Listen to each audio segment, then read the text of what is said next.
Meron kaming $25 coupon for free. Naghahanap kami ng mabibili sa $25 free gift card. So, tingin tayo dito ng mabibili for $25.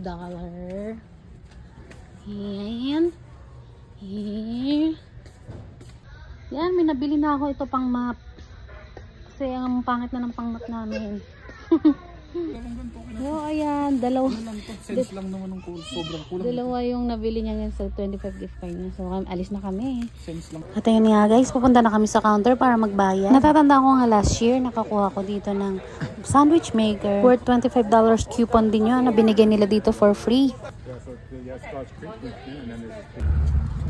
I get this panglinis mop and bucket for $25. Yun, so happy. Come on.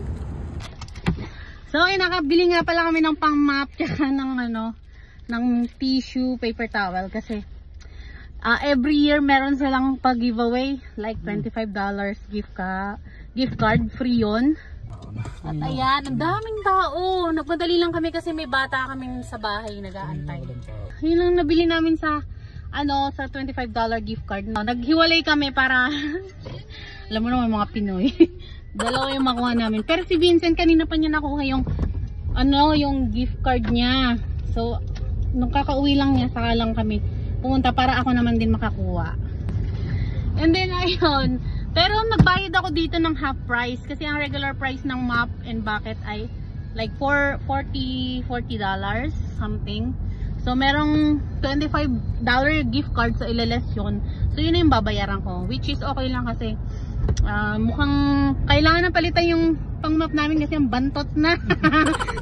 So yung kay Vincent nga pala nabili is a paper towel. So kailangan namin ng towel dito kasi ewan, basta dito sa Canada kailangan ng paper towel. Hindi nawawala ang paper towel tsaka tissue. Kaya yung kinuha niya.